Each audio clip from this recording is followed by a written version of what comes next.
kids. Hi, Dad. How are yous? Good. Who have we got with us today? Nan. Are you sure? Yeah. Isn't that Auntie? No. Nan. Who is named after Nan? Do you know? Me. Well, what's your name?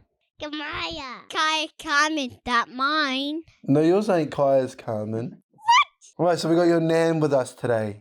Yeah. Yay! With my muckles. Hi, Nan. Hi, Nan. Hi, Nan. Hi, muckles. Hi, muckles. Hi, muckles. Kaius, do you have any questions for Nan? Yes. Okay, you ask Nanny a question. Nan, I love you. Oh, I love you too, muckle. I love you. I love you too, muckle Maya. Hey, Dad. Yes? You a sticky dad. Dad.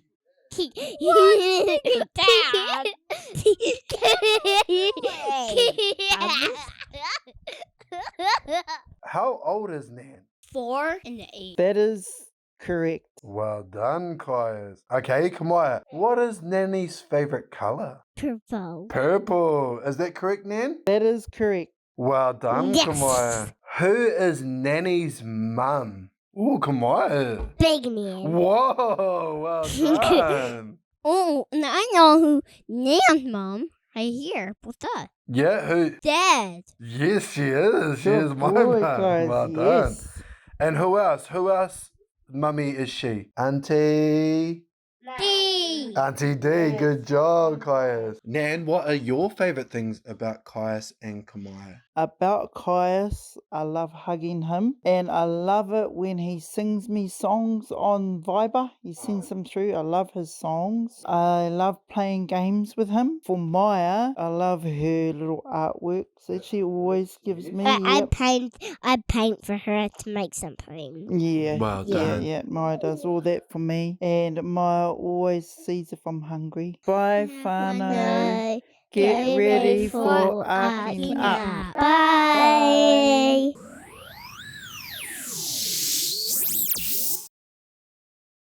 Evening, everyone. Thank you for joining us for another episode of ARKK-ing Up.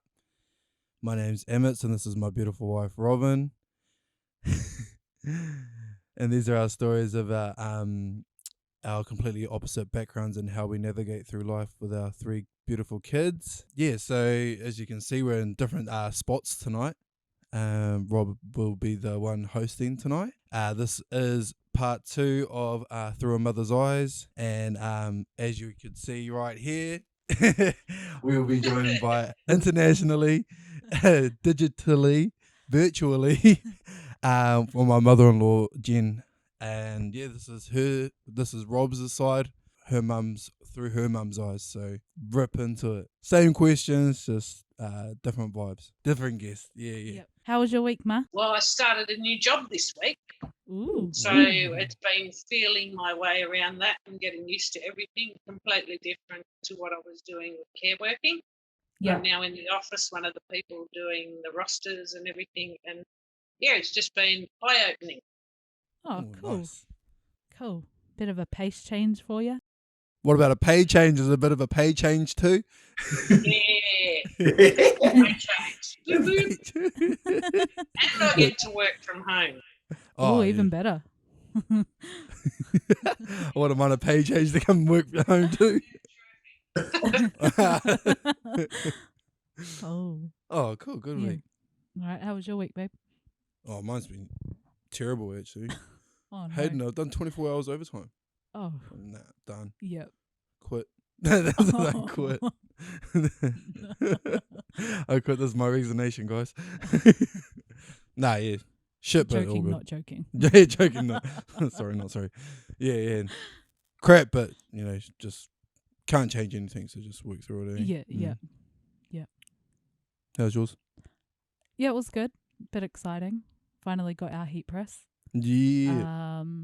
Yeah, so we get tomorrow. I think we get it tomorrow. So yeah, with our heat press arriving, we're going to launch our website on... Did you want to give us a bit of your background, Ma? So like, where you grew up, your upbringing, yeah, that sort of thing. I grew up when Mum and Dad was still together in Georges Hall. I went to primary school there. I've still got friends from primary school. Karen, who lives over in Rotorua. my absolute best Mhm. friend. Yep. Went there, and then Mum and Dad went their separate ways in '77. And I always remember it because it was the year that I started high school. Yeah. And I went to a girls' high school in Wiley Park, which is now, if you go over there, it's full of ethnics. Whereas when I was there, it was full of Aussies. It's just culturally that's the way it was. Yeah. Back then, that was an Oz. Whereas now, because it's right close to Lakemba and Punchbowl and all that sort of thing, Mhm. went there, started my first job. Didn't go too well at that. What was it? What was the first job? I want to know now. I worked in Mr. Whippy. No. Yeah. Yep, that was my first ever job, No and it was way. in Westfield Hurstville. How could you not? I did not know that about my. Yeah, that was my first ever job. So you got to make the lolly face ice creams. Yeah. Holy All smokes. How did that not turn out well? Hey, sorry, fun fact. Mum and I's both first jobs were in an ice cream place. I didn't even realise that. Yeah. Wow. Yeah, totally. And then I went from there. I went to the RASKC, which is used to be back in the day at the showground in Sydney, and it was the place where they registered all the pedigree animals throughout New South Wales. And I worked in there, and I met Glenn, who I'm still friends with from back then. So it's about 40 odd years I've been friends with him, and we've kept in touch. And then I've just gone from that. And then when I started having the kids, which don't regret it at all, I actually was just a single mum because their dad took off, and I've just been a very independent person, as Robin and Ams will tell you. It's me, and I do things the way I want to do it. Ain't that the truth? Uh-huh. Yes, and they're both laughing, so yes. Then I used to work at the weekends in a Chinese restaurant, and I worked there for years and years and years. I was very lucky. Mum was always around, so she looked after the kids on the weekends when I was working. The truck stop at Uncle Leo's. Yep. And then I done a course to become a care worker whilst I was there, and started at the nursing home. Wasn't real impressed with it, and after a few years, I am where I am now doing care work out in the community, but I've just taken up the new position of being an allocator, which is giving out all the work to everyone where it has to go. So yeah, cool. I'm quite enjoying it so far. Siblings? How many siblings do you have? I have 4 brothers and myself, and then I have 2 half sisters, step sisters. I don't know what you call them. Same dad, different mum, and they actually live next door to me. So there's the 3 of us around the cul-de-sac.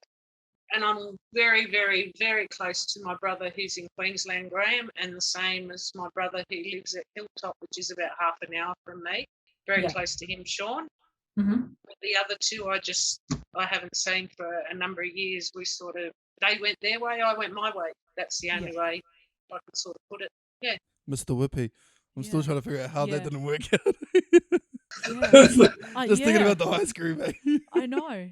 Banana Hey, splits and on, you let's go. don't do those, what do they call them when you pour it down your throat? It's not like you can do that under an ice cream thing, okay? Come on. You could do it under the hot fudge. Hot fudge. Caramel sauce, hey. Oh, Let's yeah. go.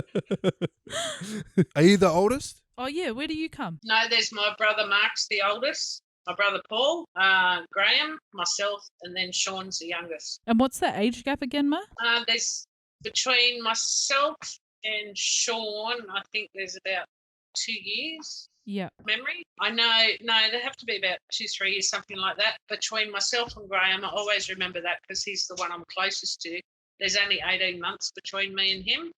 So when we were growing up and that, he used to come out with me and my friends, and I go with him and his friends, and we're always together, me and him.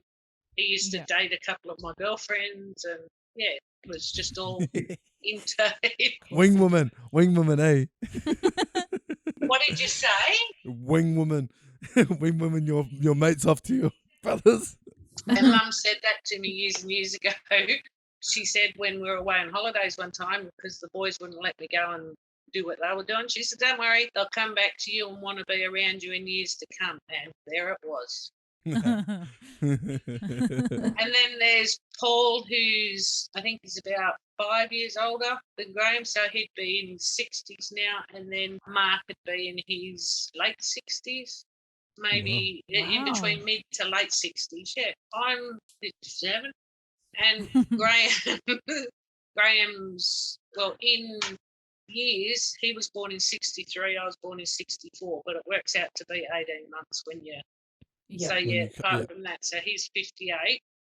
So then 60, yeah, he'd probably, I'd say 60, 61, Uncle Paulie's, and Uncle Mark, he'd be a little bit older than that, probably maybe 65, 66. Whippy. Yeah, he just missed the whip. He's still going. Come on, guys. But it was a good job, but I just liked to go out with, my mum worked at Buttercup Bakery, which was very close to where Westfield Hurstall was. Graham used to come in and they'd go, we're going to the club at that age, so that was it. One day I just went, I've had enough, I'm going now.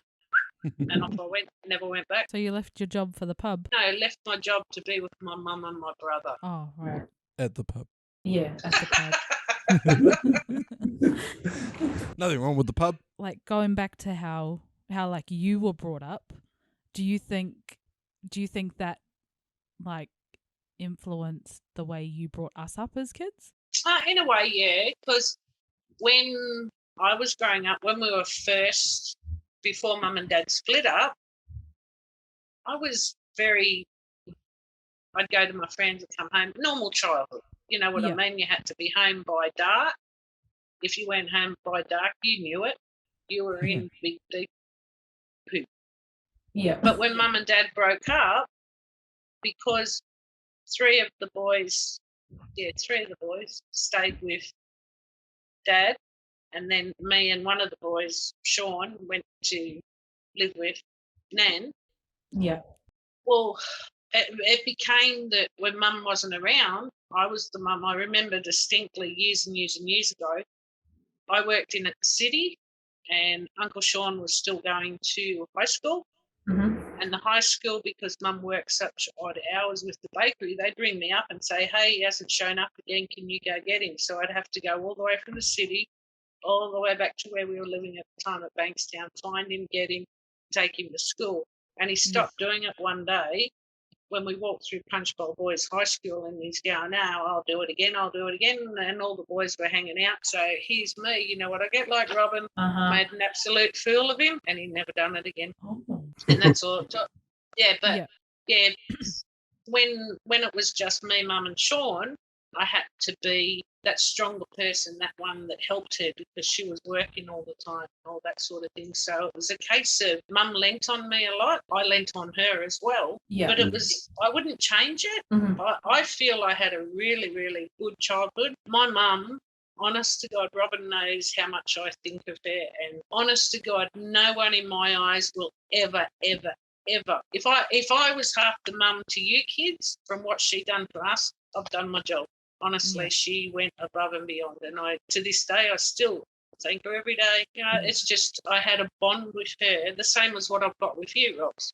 Yeah. That's what I was like with my mum, and that I'll be forever grateful for. And it just made me, because I had to be there, and like if she had a complaint about her shopping or this or that, how like a bill was wrong or this was wrong, that's how I'll give it to you. You can do it. You got the right words. Yeah. And that's how that's how it just was. It was just me and Mum against the world sort of thing. Yeah.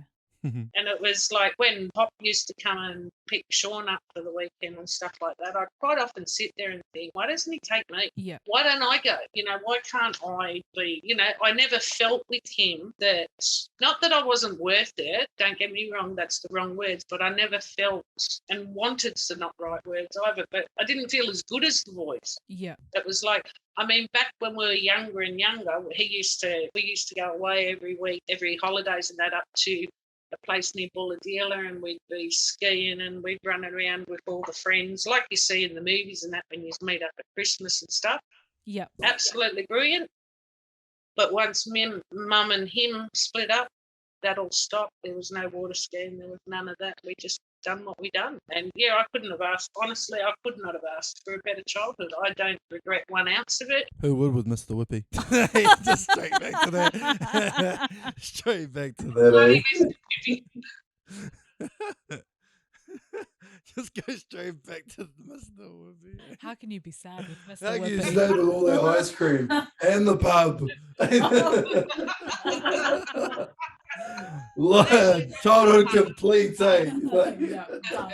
Tick, tick. tick, tick. That's all I needed. Ice cream and beer. Oh.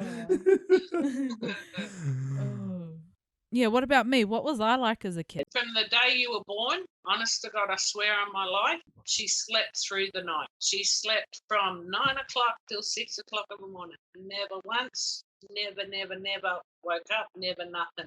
From, I swear, the day you were born in the hospital.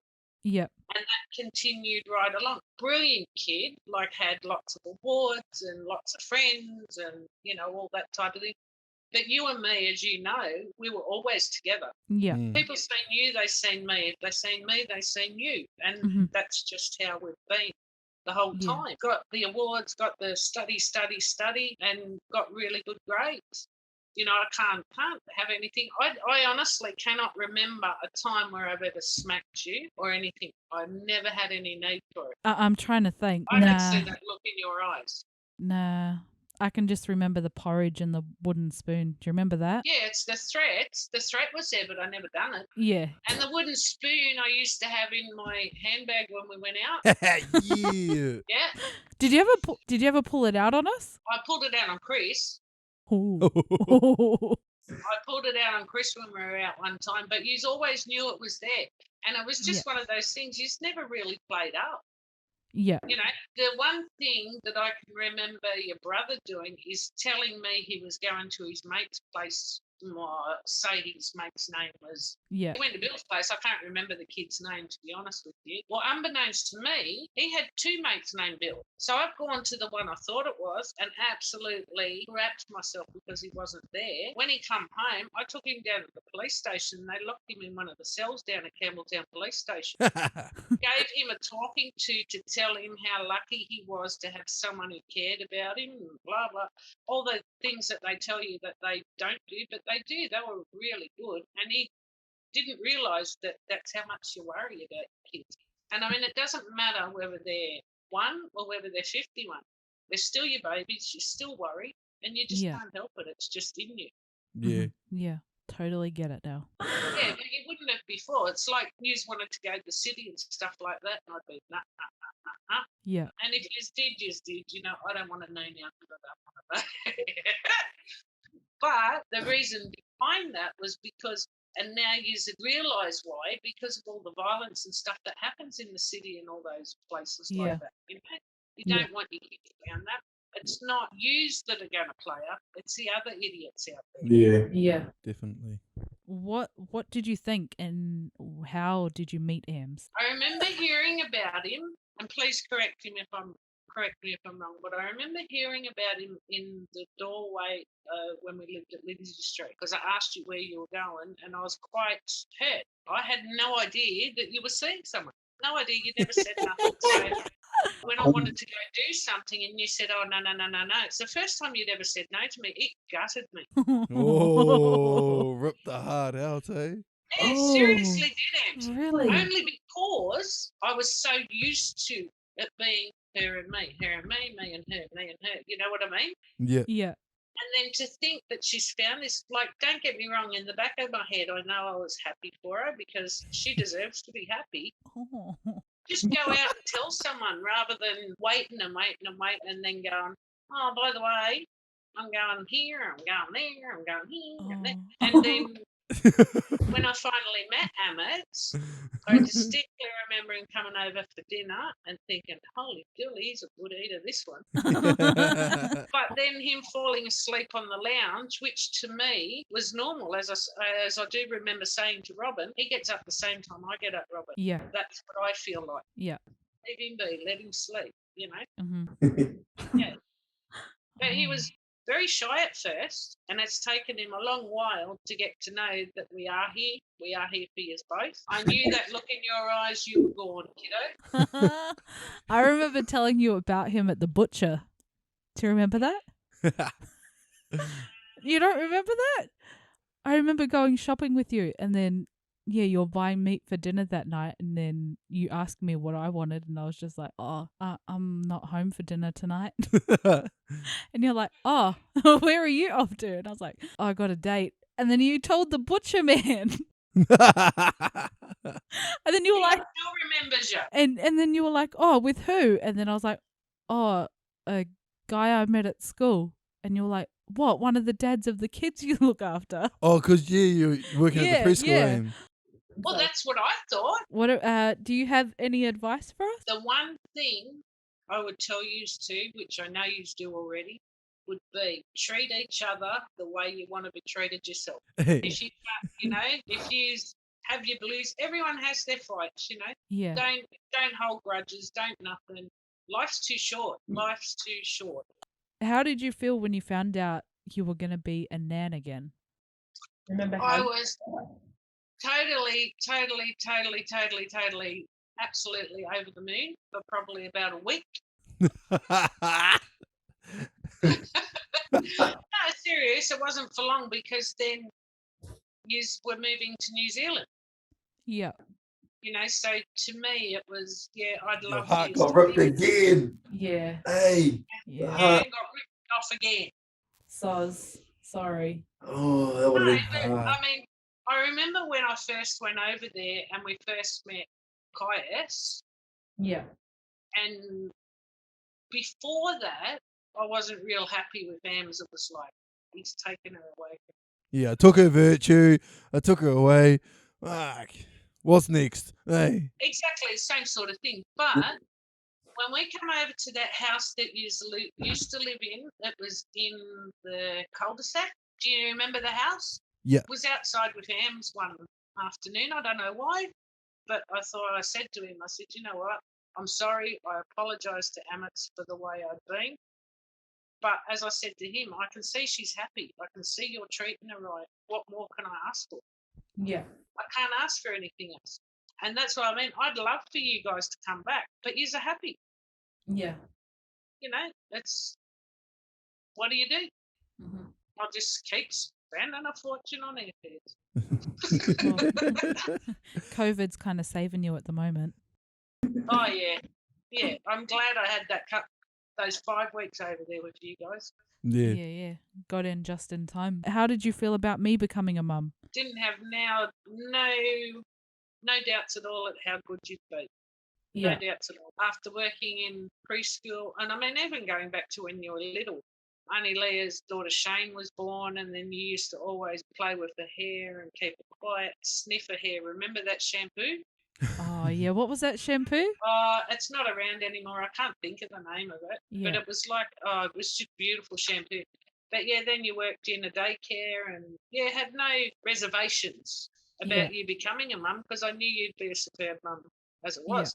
The only reservation I had was that you weren't here close to me, because to me, and this is just my personal opinion, to me, you should have been with your family.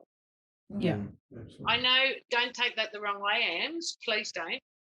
But being first mum, but again, when you had Caius and I could see how happy you were, how could you fault it? And people say to me even now, don't you want to come home? Yeah, of course I do. But how can you fault someone who's happy where they are? Yeah. You cannot fault them. I'll always have that dream that one day you will. But I mean, if it happens, it happens. If it doesn't, it doesn't. You know what I mean? It's something that I just hold here in my heart because it's just, I mean, we speak every single day on the phone. Yeah. Even if it's for 5 minutes, could be 5 minutes, could be 15 minutes. If I don't hear from you, Robin, it's like I hit panic mode because it's like, well, if I don't hear from, and that's why I've always said to you, even if you just pick up the phone and go, hey, Ma, sorry, a bit busy at the moment, I'll give you a ring tomorrow. I've heard your voice, I'm right, I know you're right. Yeah. But when you don't answer, that's when, because I think the worst, being mum, you think the worst, oh, God. I've beaten her. No, I've never Oh ever my thought God. that, Smarty. She's locked away. She's in my dungeon. Oh, no. She's quiet. She's quiet. And it's just me. And then I don't ring on the weekends so that you guys have got time to yourselves. Yeah. It's just, I wouldn't, I mean, now the only thing I'd change is maybe you could move halfway over to the ocean and we'd move the other half and we'd be in the middle and we'd be right. Yeah. But it ain't going to happen. I know that. And one day it maybe will, one day it may not. But as long as you're happy, doesn't matter. We'll support you wherever you are. You could be in Chicago. Honest to God, I did not know that was the name of a place for years. Yeah, we'll always help you and support you in any way we can. Just because we're over here doesn't mean that we don't think of you constantly and, wonder how everything's going and stuff like that.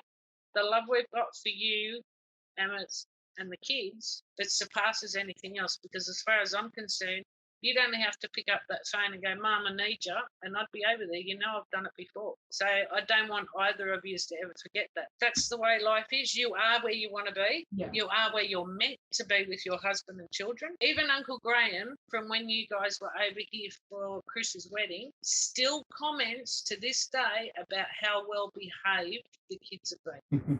He said, I have never come across kids that are so well behaved. Yeah. So that's a credit to you both, Yeah, they can be little turds at times and stuff like that, but that's a normal kid, and you've got to remember that they are normal. They're just brilliant. They've got their own little personalities. They've got two of the best parents I've ever known. The way you guys handle yourselves around them and all that sort of thing. Like you see a lot, you'd see what people are like when they're like people that aren't friends or relations or anything. They're out in supermarkets and stuff like that. How people are with their kids, and I look at them and sometimes I just think, man, they don't deserve kids. Yeah. Whereas your kids are treated like young people, which they are, but they're well-behaved young people, and they're a credit to the both of you. And my backhand. Yeah, that comes, and that foot. See that foot? Just slide that in there. Yeah, slide that in there too, and my backhand. I just wish I was sitting there on the lounge. Yeah, I was literally just thinking that before. So, Yeah. Oh man, I'd be so cool. It's just here. Yeah. Your new bed when you come over, Ma. Oh, yes. Oh, upgraded. Thanks for joining us on short notice, Ma. Oh, short notice. What did you tell her? Well, last night. She's good, Em. She's good. No, thank you, Jean. Thank you for joining us. Thank you for joining us for episode 8 of ARKK-ing Up. If you liked our video, please hit the like button, share, and subscribe, and we'll see you next week for another episode.